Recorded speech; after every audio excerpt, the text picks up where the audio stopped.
पुजारी पत्थर वाला। पुष्पा नगरी नाम के एक गांव में रहने वाले सभी लोग बहुत ही दयालु और श्रद्धालु थे। वे सभी ईश्वर की चमत्कारी शक्तियों को मानने वाले थे। चतुर उस गांव का इकलौता पुजारी था जो कि एक मंदिर में बैठता था। उसके मंदिर में सुबह से शाम तक बहुत से लोग आते और खूब सारा चढ़ावा चढ़ाकर जाते। वाह महाराज, आपका ये पैतरा तो काम आ गया।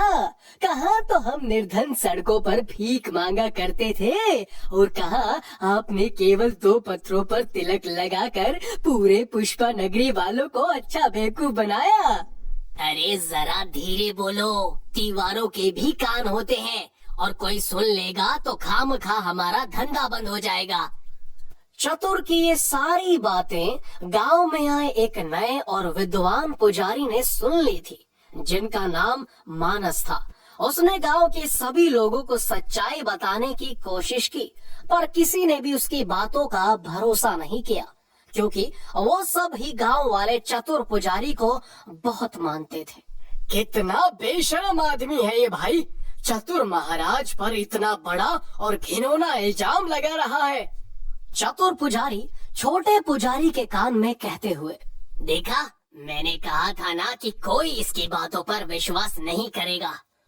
कुछ महीने बीत जाते हैं और एक दिन एक लालची साधु गांव में घुस आता है। वो लालची साधु पहले से ही चतुर पुजारी की चतुराई के बारे में जानता था और साधु के पास सोने के अनगिनत सिक्के थे।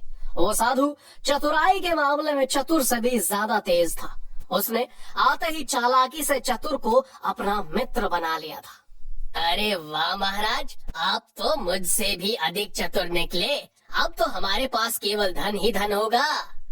लालच में आकर चतुर ने उस साधु को अपनी सारी चतुराई बता दी थी और अब सभी गांव वालों ने भी उसकी सारी बातें सुन ली थी और इस तरह पूरे गांव वालों को चतुर पुजारी की सच्चाई का पता चल गया था।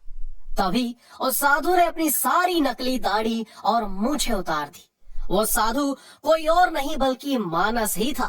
ये देख चतुर पुजारी और गांव वाले भी हैरान थे। हम सब ईश्वर को मानते हैं, पर ईश्वर एक शक्ति है, एक अनुभूति है, एक एहसास है, वो एक ज्ञान है, पर हम ऐसा कभी नहीं सोचते। कोई ईश्वर के नाम पर हमें बेवकूफ बना देता है, दान के नाम पर हमसे पैसे लूट लेता है। अब हमें माफ कर दीजिए, हमने आपकी बातों पर विश्वास नहीं किया। इसमें आप लोगों की कोई गलती नहीं। गलती ऐसे लोगों की है जो ईश्वर को व्यापार बनाते हैं और आप जैसे लोग उसमें फंस जाते हैं।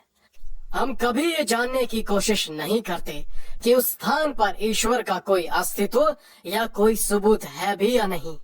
और ईश्वर का स्थान ऐसा होना चाहिए जहां उनसे जुड़ी कुछ पुरानी प्रेरणादायक बातें हो, जहां हमें कुछ नया जानने और सीखने को मिले, जो हमें सकारात्मक ऊर्जा से भरे और हमें स्वयं पर विश्वास करना सिखाए।